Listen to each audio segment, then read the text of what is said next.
Good morning, Adrian. Good morning, or good afternoon, I Good should say. afternoon. Welcome. Thank you. Thanks for having me. So We're just quick jumping question. on. We're so excited that you're here. Today, we're going to be talking about building a plan to effectively implement AB 1540. Thank you for joining us. We're just going to give a few minutes for individuals to get started. We will be recording this presentation, so you can definitely take notes. I'm a big note taker, but we will be sending out the recording and the slide deck later on. I'm here from Immigrants Rising. We are so grateful to be able to be collaborating with the California Student Aid Commission, presenting today. And we'll get started just in a few minutes. As we're kind of waiting for others to jump on, we do want to remind people that this is the beginning of a conversation. We know that there's lots going on right now with the Better CADA, the Better FAFSA for mixed status families. When are the admission dates coming in? So we are just excited to be here to build a plan to effectively implement AB 1540 and start a conversation so that we can figure out what all of our next steps will be.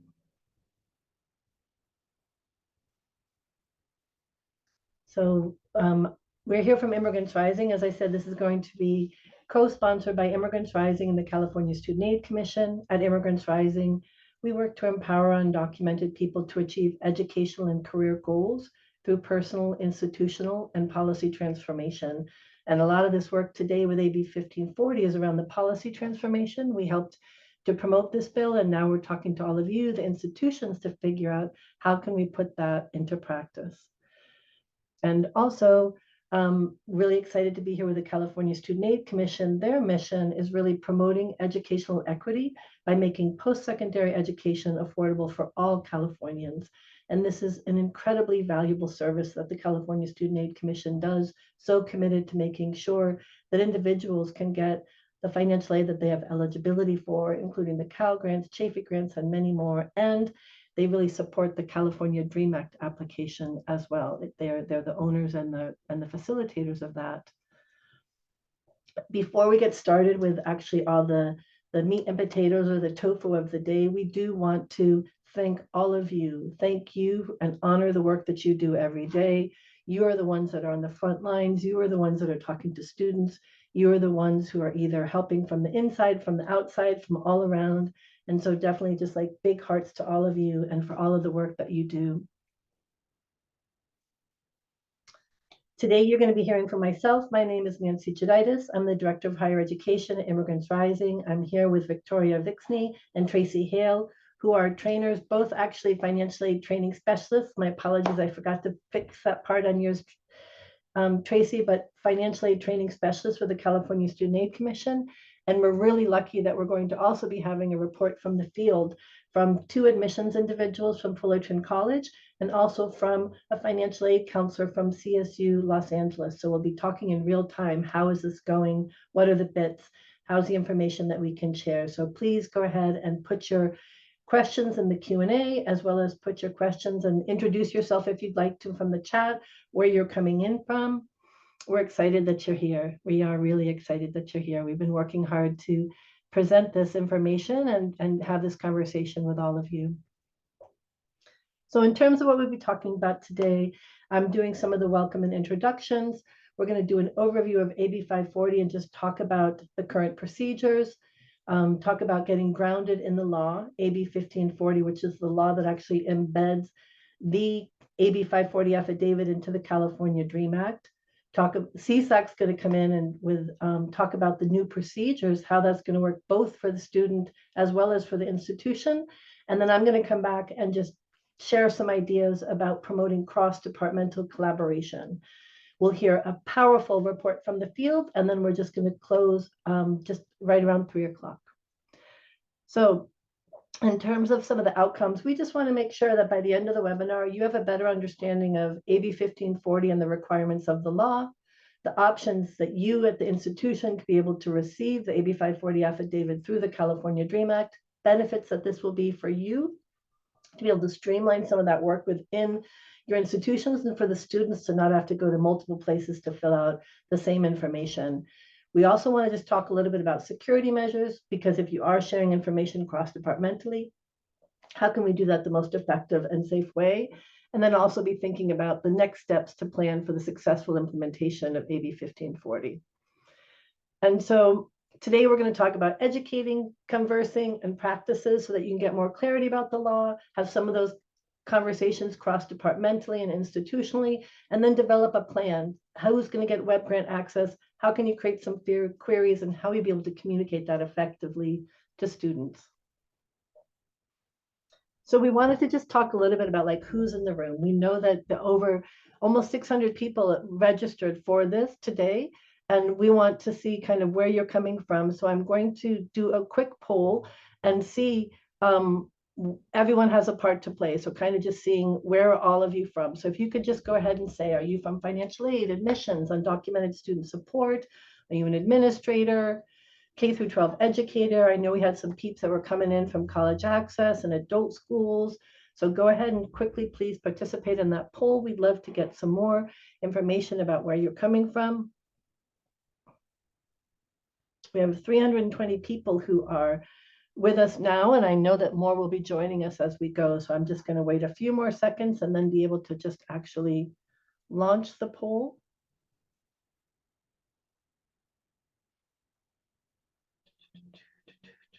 Great, so I will end the poll now, and you should be able to see the results, which is that we have a lot of people here from financial aid and from admissions. We also have some peeps here from undocumented student support, administrators, K through 12, and I know that people from the college access are here, as well as and we're looking for our friends to join us from adult schools, immigrants' rights organizations, policy advocates, and students. So thanks so much for letting us know where you're from. These are really a lot of the important departments that we need to have in this conversation. And the next just part quickly I wanted to see as we're thinking is, this is so important because building a statewide understanding is key to actually effectively implementing AB 1540, and everyone really does have a part to play. So thanks for coming today. I also want to know, like, kind of where is your campus within the AB 1540 process already? So I've created a scale from yikes to like full steam ahead. And so I'm going to launch that poll right now and just see where people are feeling that they're at in terms of where they have to go, just kind of where you're at now, right? Like, are you already going ahead? Do you have a lot of questions? Some people have started the conversations. We got a couple of full steam people coming in, so we're excited. Just let us know, because we want to know how to be able to best support you as you move through the process.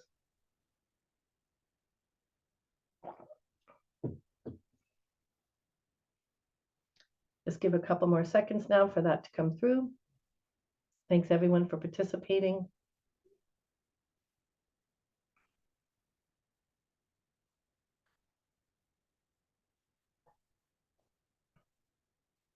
So great. I'm going to end the poll and launch those results, and you can see about 22% of you are like, yikes. About 30% are like, I have a lot of questions. 40% almost have started conversations on your campus. So excited to hear that. Some more people, about 8%, have a plan in place, and we have some people who are full steam ahead. So we're hoping that you're going to be able to share out too in the chat and in future conversations about how we can make that all work together. And this is so important because our goal today is really to move the needle on the dial. Wherever you're at, we just want to make sure that you can just move along a little bit and gain some more information and get to the next place that you need to be. So in terms of just an overview and current procedures, I want to quickly share out some of this information, thinking about what are the AB 540 requirements right now? Some of you this might be old hat. You're like, I already know this, but just grounding all of us in terms of what are the AB 540 requirements.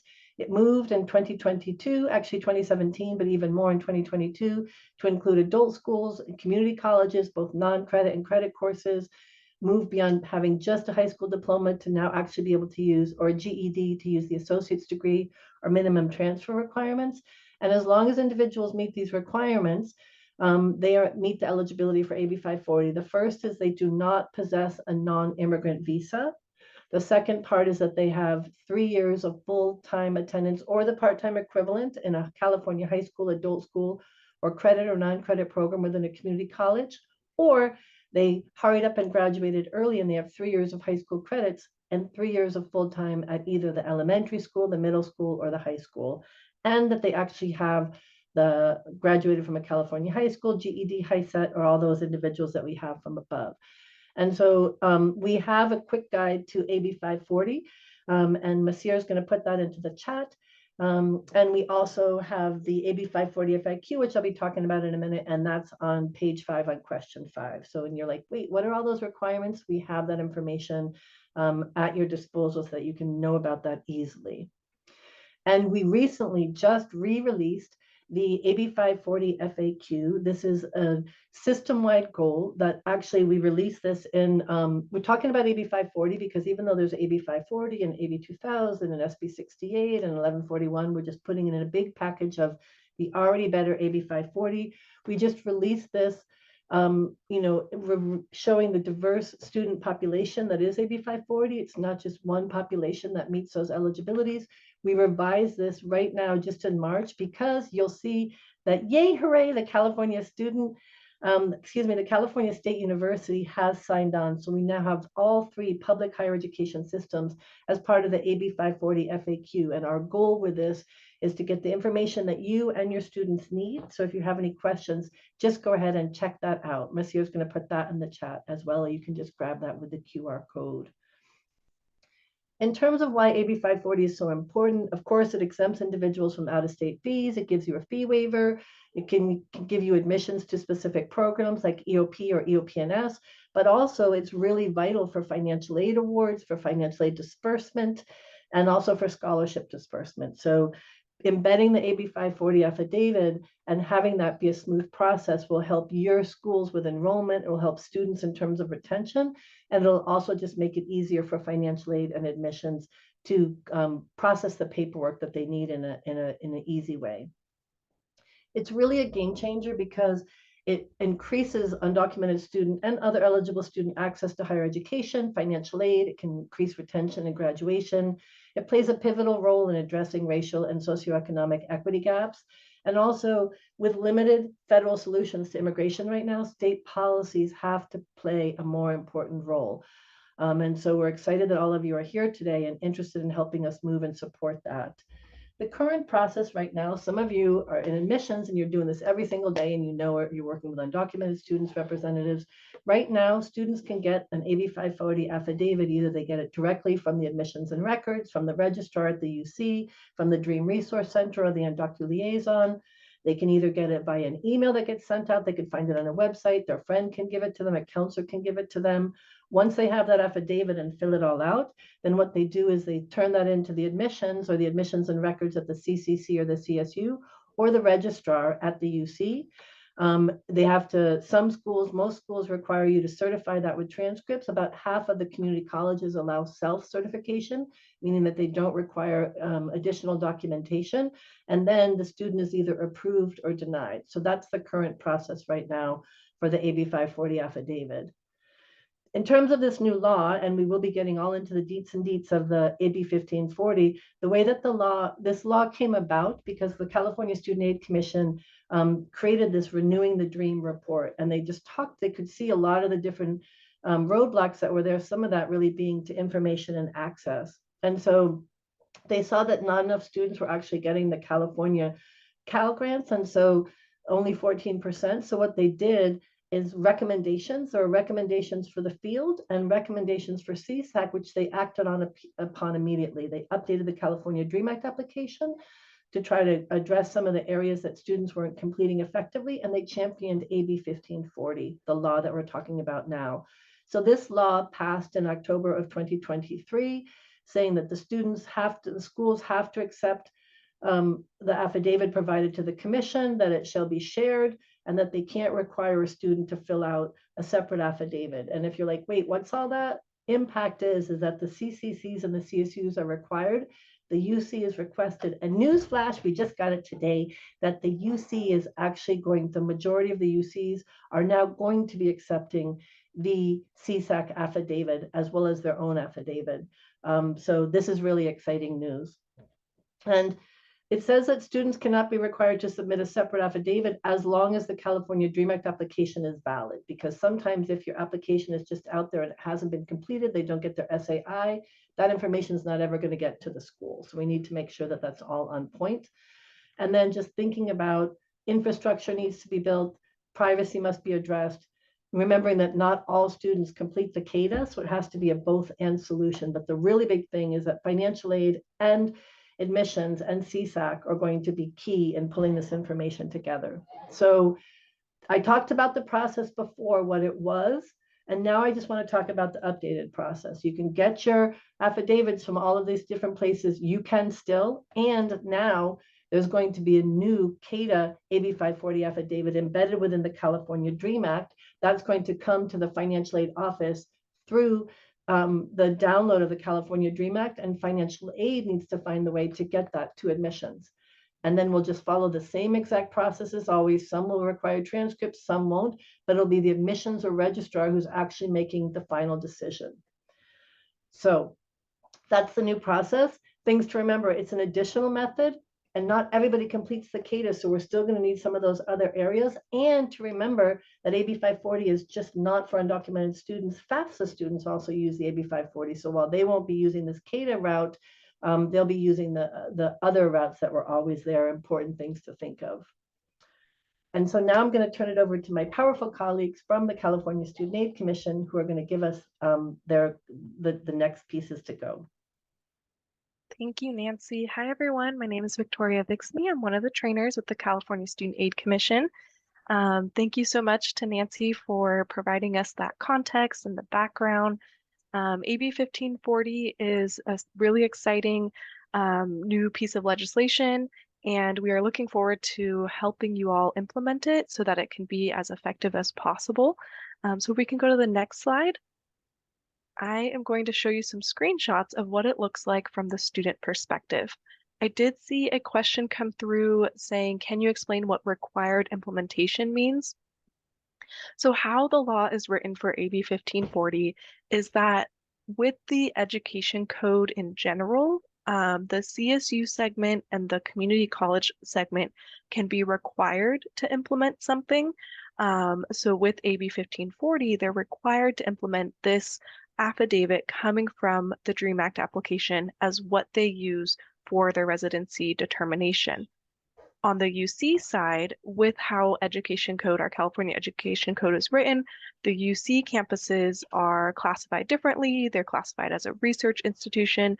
So with new laws, they are requested to implement it, but not required to. So we did get that exciting news today that majority of our UC campuses will be implementing it as their AB 540 affidavit for their DREAM Act applicants. So that means that they will not be requesting an additional piece of paper as the current process works, where students complete the DREAM Act application and then the residency office has them fill out something else.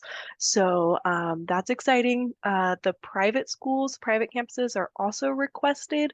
I haven't heard any update there. I'm sure we will be getting feedback from our financial aid advisory board members. This is all very new. And of course, we're dealing with the FAFSA struggles right now, the challenges. So we don't even have CalICERS to you yet, since we have been updating on our end for SAI and all that. So if you're not in the financial aid world, no worries. Basically, I'm just glad you're in this room so that we're starting this conversation. All right, so then going back to what does this look like on the student's end? So with the DREAM Act application, we updated it to align with the better FAFSA. So we changed everything for SAI, the different calculations. We do not have the contributor model. So as you can see in this screenshot, the student will be the one logged in, and then they are going to be able to access all of these sections. So the student, the spouse, if they're married, if they're a dependent student, they'll be able to access the parent section. If they need their other parent, they'll be able to access all of that, right? The goal is, hopefully the parent is sitting with them and helping them input their information, but it's more similar to the previous FAFSA format where there's no separate logins. In the student section, this is where we added the AB 540 affidavit questions. So this is where AB 1540 comes into play. And I highlight the text in red, in the red box. What we're hoping is that not only are we collecting this information through the CADA, we're also introducing the concept of AB 540 much earlier in the student's college process. Previously, a high school senior would submit the DREAM Act application. Hopefully their high school counselors are working with them, right, to get that application in. But then they have no idea that they have to prove or confirm that they are AB 540 eligible, not only to pay in-state tuition, but then to also receive any state or institutional funds that they're eligible for through the DREAM Act application. So there was that really big disconnect. The residency office, admissions office, they were doing their part in getting AB 540 classified, but then on the financial aid side, it was a little bit of a disconnect as to why they need AB 540 to receive aid. So my big takeaway with AB 1540 is I know there's going to be some bumps, but at least we're putting that information out there and in the hands of the students really early in this process. So you see that text there, and then it's asking the time and coursework questions. So on this first section, it's saying, have you graduated or will graduate? So this is including high school seniors. They can fill this out before they have graduated from a California high school. Or they can have the associate's degree from a community college, or they can have the minimum requirements to transfer to a UC or CSU. So they'll answer based on their situation. And if we go to the next slide. So section 2 is the time. So the 3 years of attendance at a California high school, or 3 or more years of high school coursework, and then 3 years of attendance at a California elementary school, secondary school, or a combination. And then the other option would be attained credits from a California high school, adult school, or community college equivalent. So once again, it's bringing it to light the fact that to qualify for financial aid through the DREAM Act application, they need to be meeting these requirements, and the school is going to be using this information to determine for financial aid, but then also for residency purposes and for in-state tuition purposes. All right, so then the next screen, please, or next slide. And then, so the last section for the student is to enter in the schools that they've attended. They will enter their school name, the city, the state, and their start and end date. They do need to click the add button. When I was doing some user acceptance testing for this, just trying to go quickly, as I know students do, I kept forgetting to click add, and then it would give me that red exclamation point still. So just make sure that if you are working with a student that they click add. It will stop them. It will show as incomplete. So they will need to go back and do that. And they can list multiple schools. So if they are not meeting those requirements through those 3 years in high school, which we know that not all students follow that path, they'll be able to add their additional schools and include the start and end dates. And then if we go to the next slide, please. The last part with the affidavit is certifying that they have filed or will file when they're able to legalize their immigration status. So we have embedded that into the signature page. So they'll complete the AB 540 affidavit questions in the student section. And then once they get to the sign and submit, here's where they'll check the box to declare that statement and certify that the information they provided is true. And then they can click the second checkbox underneath that for their electronic signature and that everything they've provided is accurate as best as possible. And then once they submit, they will have completed the AB 540 affidavit through the CADA, which is what we're trying to do with AB 1540. So that's where this embedded into the application is taking place. So then if we go to the next slide, the student is going to, so the confirmation page After they submit, they'll see the confirmation page. And as Nancy is highlighting, we do have a comment code on there saying that your college is responsible for verifying your AB 540 eligibility and prompting them to check with the admissions office before the term starts. It's really trying to build that bridge for the student that there are more steps they need to take to confirm AB 540 eligibility. So it's introducing the term early on and having them reach out to the admissions office as soon as possible. As with some of the community colleges, there won't be a need to collect transcripts or diplomas, so then that student should be good to go and the school will be able to process it on their end. My colleague Tracy will walk through the deliverables that the schools are going to be receiving. And then for any of the UCs, CSUs, private schools, and other community colleges, they will be able to collect the transcripts or diplomas or whatever is in the policies and procedures. So yeah, just one more prompt for the student to recognize that they're not done yet. They still have a couple more steps potentially. And next slide, please. Then they will receive the CADA submission summary. We don't have those processing quite yet. We are following more of the federal student aid timeline, just since we did have to update our SAI income protection allowance tables as well. So those will be coming. I know we are quickly approaching late March, but luckily we are able to start processing our CADAs and sending out the submission summaries to the students. So at that time, they can view it, they can confirm that they did answer the questions correctly and accurately for their situation. They can also print a copy or save it onto their computer just for their records. And then the next slide, please. All right, so at this time, I'm going to hand it off to my colleague Tracy, and she will be walking through the process for you all for the institutions. Thank you, everyone. Thanks, Victoria. So Victoria gave us a great overview of what it's going to look like on the student end and how we are trying to make that awareness of the AB 540 requirements early so that the student can follow up with you at your school in order to fulfill that requirement. So now what we're going to look at are the deliverables that CSAC will be giving to institutions so that they can access those AB 540 affidavits. So if we can look at the next slide, please. So for financial aid offices, this should look very familiar.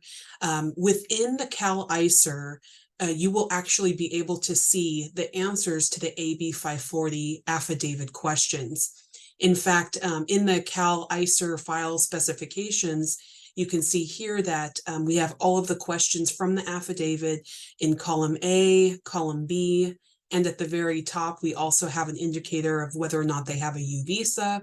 So for financial aid offices who are accessing that ISR, that is one way in which you can access the answers to their AB 540 affidavit.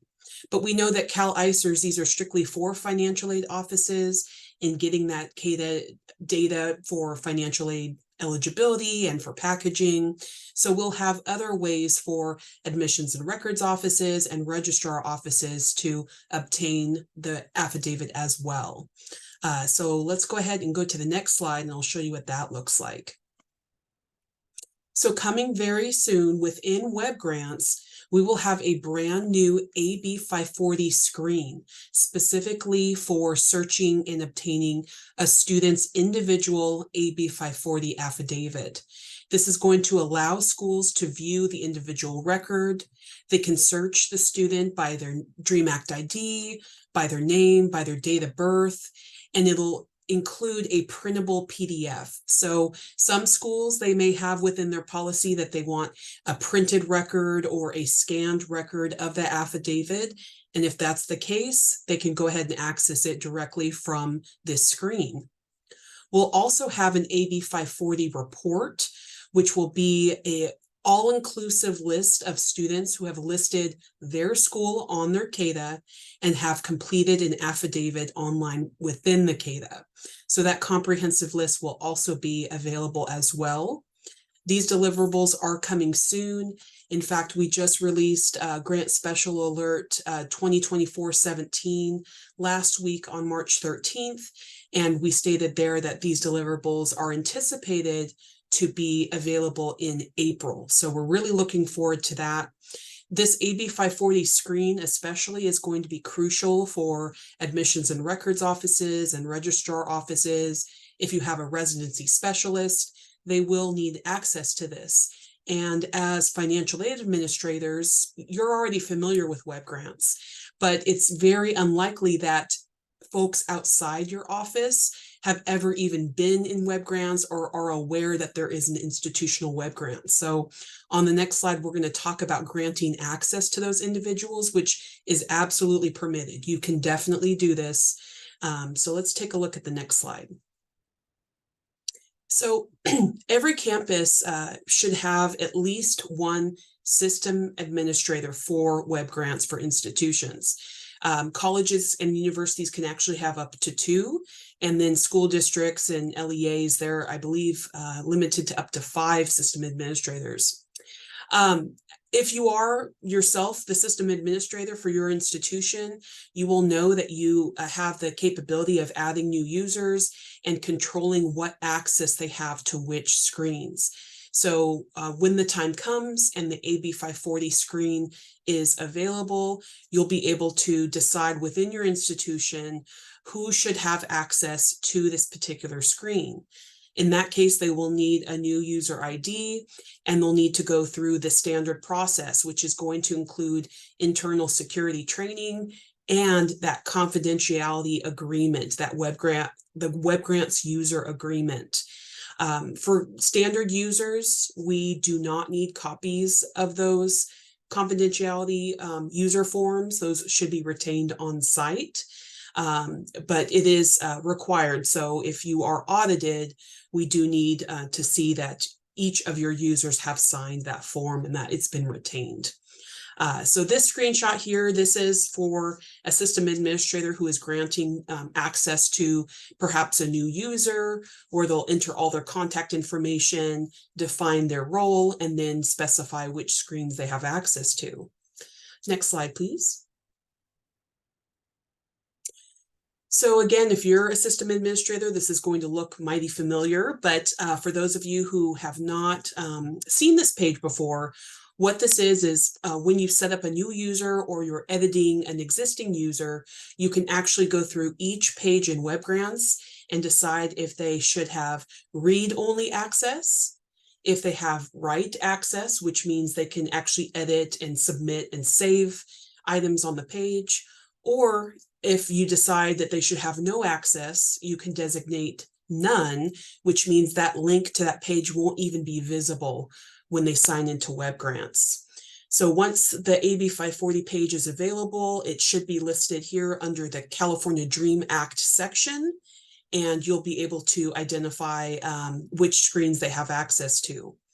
Now, for those of you in the financial aid office who already have web grants access as a standard user, the good news is once the AB 540 page is available, as long as you have access to at least one other DREAM Act page, you will automatically be granted access to the AB 540 page.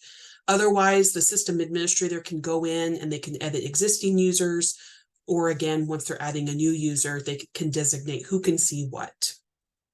Next slide, please. So just looking at the campus role for AB 1540 and implementing that new affidavit from the CADA, there's nothing changing about AB 540 in particular, right? You're still going to be verifying their status as normal. The only difference here is the way in which admissions offices will be receiving that affidavit, right?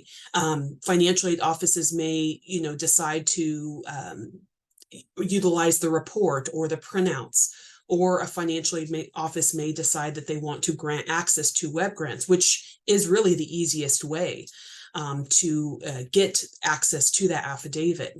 And so we really recommend that financial aid offices collaborate with the campus partners to make sure that the student experience is streamlined, right? That's the goal of AB 1540, is removing that roadblock for the student. Again, system administrators can provide web grants access. And then we're also, as a campus, should be creating early awareness of those AB 540 requirements for KDA applicants.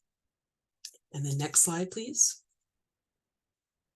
So this is an example of a local community college district here in Sacramento, the Los Rios Community College District.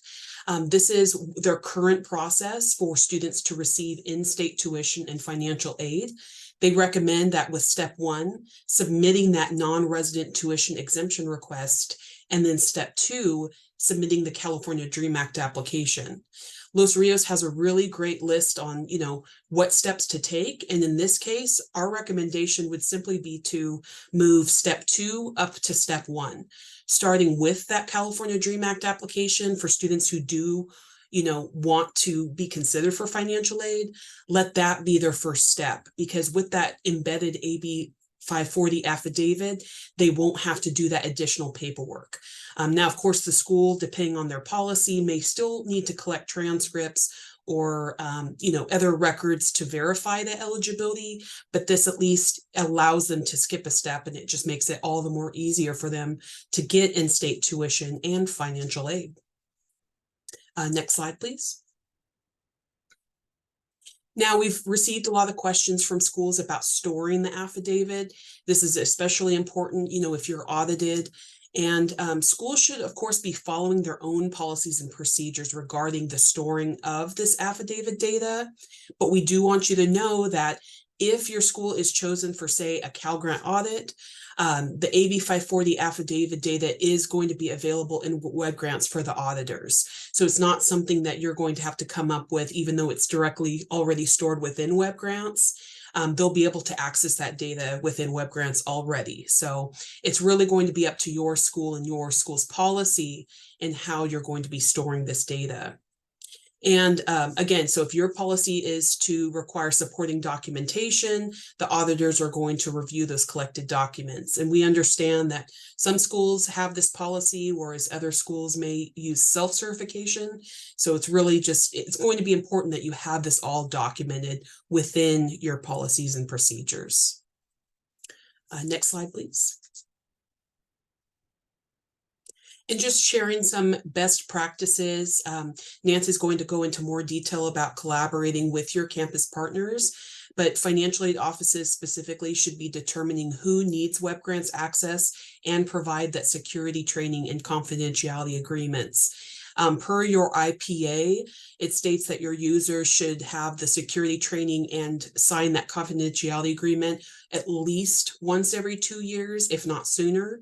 Some schools have their own internal policy that's required annually. So just make sure that you've established that within your procedures and that you're following up on that.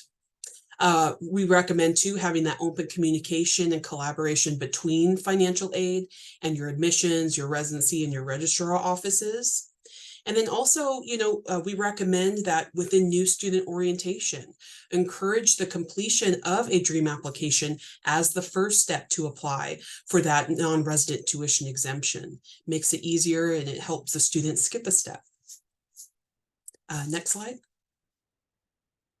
And so this ends just our portion. We're still going to continue the webinar, but we did want to put this out there that if you want to reach us, school support is for you all, for financial aid administrators, admissions offices.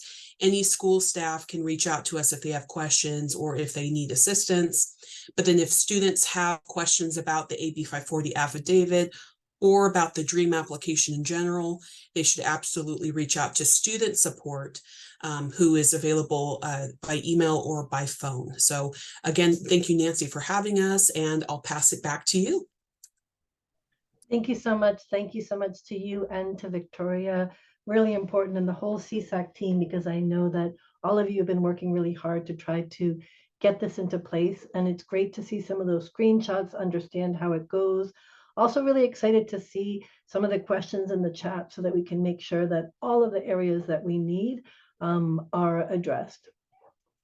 So in terms of just really promoting cross-departmental collaboration, I wanted to just think about really reminding everyone that everybody really has a part to play. This is not only for financial aid to sort out. Admissions are the ones who actually do the AB 540 affidavit. How can we work with other departments as well? Just remembering that everybody really has a part to play, and thinking about how can we do some of this institutional work across departments. Oftentimes we're kind of really siloed. Financial aid is in financial aid, admissions is over here. You know, like, then what about outreach, right? How are people telling them about this? What's the bursar and the cashier? How are we interfacing with undocumented student support?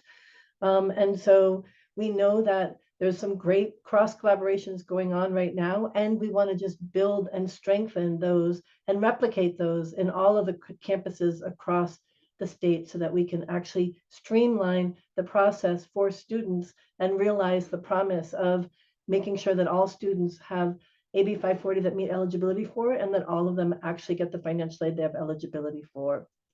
In terms of some of the goal really is to build more working relationships and cross-departmental team so that you can actually look at some of the current policies and procedures that you have and think about when you get this recording or when you're looking at the PowerPoint, what do we do? What are the places that we can look at? How can you develop an effective, efficient, and safe process to share that AB 540 affidavit, either through web grants or other methods? Also thinking about how can you communicate effectively. I love that example from Los Rios. We're going to hear from some of the great work that's being done at Fullerton College, as well as the work in the works at CSULA. But how can we make sure that incoming students, not just freshmen, but also transfer and even graduate students, especially at the CSU who have eligibility for state aid and will be filling out the DREAM Act, can also turn in their affidavit this way? How can we talk to students who have a California DREAM Act application on file, but not an affidavit? Or what about if they have an affidavit and not the AB 540 California DREAM Act piece? So lots to consider in that. And how can we just consult regularly with undocumented student personnel on our campus to gain key insights and really think about how we all can work together? We have a guide that we created that came out in January, the Integrating AB 540 Affidavit in the California DREAM Act, which kind of snips up a lot of this together in one clear document. It provides an overview of 1540. It shares options to process that, and it has some action steps for key departments and community partners to kind of think about how we can move forward. This information, this guide does right now state that the UCs have their own process. And since we just got that news hot off the press today, we'll be updating this affidavit and the FAQ as well to reflect that. But in terms of some specific departmental roles that we see that could be really effective, admissions, reaching out to the financial aid director or the Cal Grant coordinator and determining and to see how you want to best handle the sharing of that information, determining communication with incoming students about the affidavit, and really updating your web pages, your enrollment guidance, and the auto-generated emails that come in right away. And then if you're in financial aid, we're like, okay, we'd actually like you to reach out to the admissions director or the registrar at the UC or the residency coordinator to be thinking again about how can you build that communication and effective flow of information, review the policies around the access to web grants, and then think about the data protection procedures. And also, again, think about your communication to California DREAM Act students so that they know that the AB 540 affidavit actually needs to be in place for them to receive the financial aid that they have eligibility for. In terms of undocumented student resource centers and liaisons, we're encouraging you to work with the Vice President of Student Services or the Dean of Enrollment or your Undocumented Student Services Task Force to facilitate discussions. I talked to a school last week and the undocumented student coordinator was actually reaching out and setting up a meeting between admissions and financial aid to kind of get the ball rolling. So everybody has a part that they can play, propose solutions such as access to web grants, and really support with the messaging so that the language lands right. And then what about if you're at college access or your high school or adult schools, encourage your students to fill out the California DREAM Act. Let them know that both of those pieces of data will be in there now, that the affidavit is including in the DREAM Act, and then connect with colleges and universities to determine if there's any specific procedures, especially at your very close feeder schools that most of your school students actually go to. And then we want to make sure that you do develop a safe process for sharing the affidavit information. We have a guide about protecting the data of undocumented students in California, and that has specific recommendations for admissions and financial aid and educators and administrators, and really talks about the protection of and legitimate uses of student data. So both of those are really important. And also, I think we all could do more to try to elevate the fact that the California Student Aid Commission and the Department of Education in California have said that they will work to the fullest extent of the law to protect all students that share their information through the California DREAM Act application. Right now, the more that we can do to reassure students that it is safe for them to share their information, the better we can do towards trying to increase California DREAM Act award application rates and admissions and enrollment to our schools. And so now I'm excited. This is one of the parts that I think is going to be the most exciting part of the day, is we're going to have some reports from the field. I'm going to stop sharing my screen, and I'm actually going to have both Cynthia and Cynthia, I'm going to pin you, and I'm also going to pin Najeen, who's here from the Fullerton College. Najeen, could you maybe get started in terms of just introducing yourself and just talking a little bit about what your process has been so far? Yes, of course. So I'm Megan Barmacki. I'm Sorry. the student services coordinator. That's okay. Over at Fullerton College. We we've started the discussion regarding the CATA and the AB 540. We have a plan placed. We have a plan in place. We haven't implemented it yet. As far as I know, the CATA will be, well, it's currently available, but it's for the fall 2024 applicants. So we've already contacted the financial aid director, and Rena, our director, A&R director, and Greg, the financial aid director. They coordinated, and they figured out which coordinators are going to be able to access web grants. It's going to be very limited access to only a select few so that we can protect student information. Our access is still pending, but the plan is that once we do have access, that the coordinators are going to be able to access the documents, the AB 540 specifically, through the web grants database. We'll provide them, we'll store them into our own A&R drives and our own database, which is secured by our district, so that our specialists can process and review the documents. We will then store them in our official on-base database for retention, however long, I think it's for life. That way the auditors will have easy access to each of the forms that were submitted and processed. We have updated our communication processes with students when we're requesting either the AB 540 or requesting students to submit certain forms. We've updated our language to include the California DREAM Act as well. And we have determined a way to be able to separate students who need the AB 540 via the California DREAM Act, the CATA, or students who just have a break in service and they just need the AB 540. So we have different communications to send to those different populations. We've also updated our websites to create a lot of great information, provide information to students on our website. Under the undocumented students, there's a new steps to success. And one of the steps, step number 2, is either to apply for the CATA or to apply for the AB 540, and it indicates the qualifiers under each section so that students can read that and be able to determine which form that they need specifically. We also have linked the financial aids CATA information page to our undocumented students page. So that in case students have specific information, they just go to our webpage, admissions.fullcall. If they're just scrolling around via the undocumented students tab, one of the tabs on there is the California DREAM Act application, which links directly to the financial aid page that explains all of the criteria, and it refers additional information. So these are steps that we've taken to start the process within our department, our school. We have determined that there's going to be some challenges, but out of these challenges, we create some opportunities. So one of the challenges is that we are expecting an increased number of CATA AB 540 forms that don't have a student ID available for them yet. That means students who have not applied to Fullerton College yet have already submitted a CATA application indicating that they want to attend Fullerton College. So we have access to the CATA and the form, the AB 540 form. However, we don't have a student ID to match.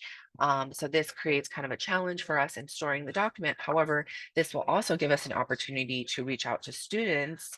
So if they haven't submitted their application yet, we can encourage them to submit their application to Fullerton College in order to continue processing the AB 540 for our school. Another challenge that we think that we need to address, students making updates or corrections to their AB 540 affidavit after it's already been uploaded originally by A&R. So we determined that there's going to be a lot of coordination that's going to be involved within our internal departments. We have several residency specialists and our 2 coordinators, as well as our whole financial aid team. So we're going to have to increase our level of communication to address these. And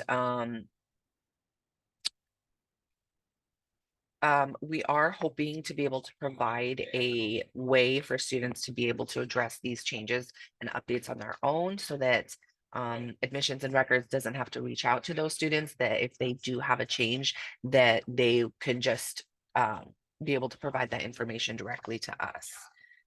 So these are just some of the challenges that we are guessing that we're gonna get, and just ideas on how we can turn those challenges into opportunities to increase enrollment in CATA, or the popularity of it anyway. But I think it's a good idea to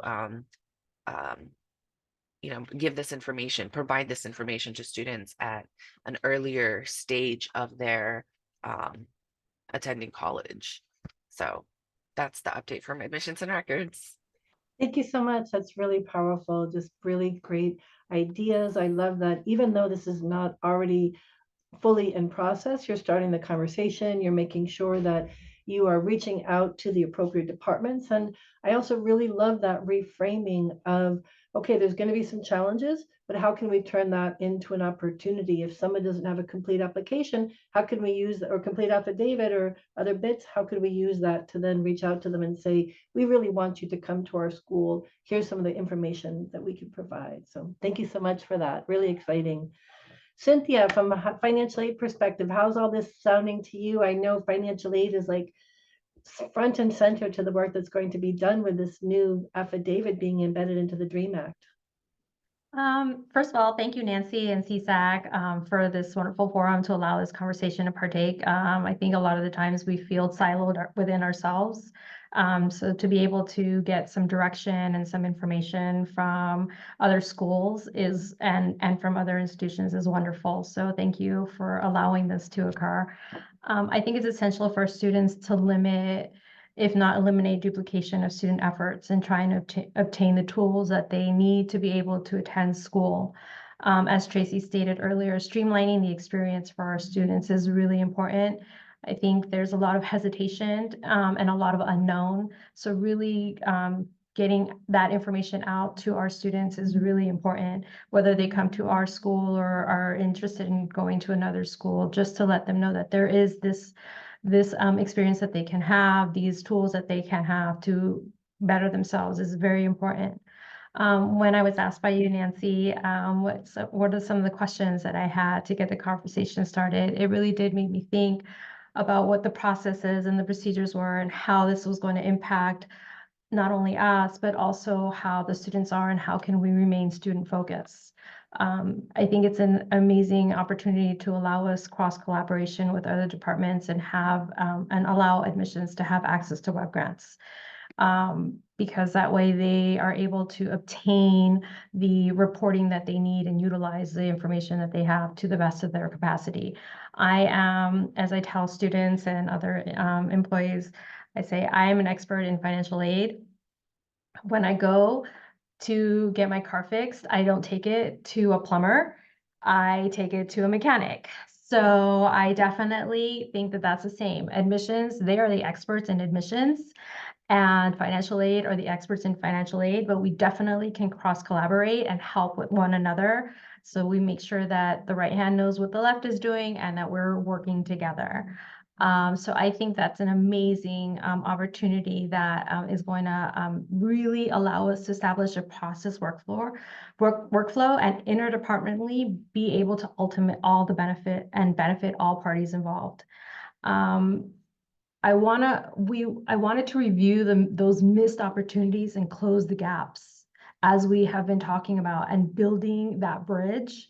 And I believe that cross collaboration is really going to be important for us to be able to do that and remain student focused. What have we done? Just as stated by Najeen, I hope I said that correctly. Updating web pages, correspondence to students, and in intra-departmental training. Of course, always increasing the level of communication is what we've been doing over here at Cal State LA. As I explained to Nancy, we package all of our students and award them manually. So it is something that is crazy, but it allows us to really investigate why a specific student isn't awarded. And I think as a financial aid advisor or officer, whatever the title is, I think our first role really is to put on our investigator hat and really be like financial aid PI, where we're sitting there and investigating what is going on, because no case is exactly the same. And that does allow us to go ahead and really handhold the students to some extent, but make them feel comfortable with that they're getting the correct information. What are some of the questions that I have? And I think this can apply for our office, but and our schools, the CSUs, but also for other schools. What information have we received from the chancellor's office? Is that information that that all the parties involved are receiving? And are they all receiving the same information? So that's where the cross collaboration and communication is really key.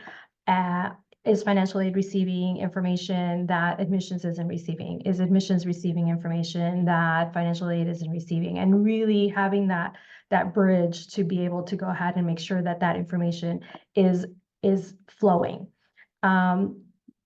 For us, it's very like, what are the technical specifications for our specific systems? Who's going to have access to this information? Are we going to have queries that are created for us? Who will be able to access these queries? Who's going to run them? How much are they going to be done on a weekly basis, on a monthly basis? When is this information going to come through? Will we have visual aids to be distributed and received? You know, when you have like a UC, a CSU, where you have all these schools kind of abiding by the same, are we going to be trained? Are we going to be getting visual aids? Are we going to be receiving the information? Is every party involved going to be receiving these information? So that's really important. Those are questions I think that at some point someone should ask, if it hasn't been in your mind, like that is something that should be. Big question, is there going to be a testing? Are we going to be able to test this and allow it to be tested prior to rolling out the process? A lot of the times things are just rolled out, and then we're sitting there trying to figure it out, to put out the fire, you know, we're building the plane as we're flying it, as Right. Nancy and I had talked about before. And so who is going to be involved? Who's going to be able to have input in this information? So those are big questions, I think, that moving forward you should be addressed. And if you haven't thought about and you're thinking, what are some of the questions that you should be asking? These are the questions I'm asking, because Those are great questions. they're really important. And then I have a big question for moving Okay, forward. one more big question, because we're right One at more big three. Go question.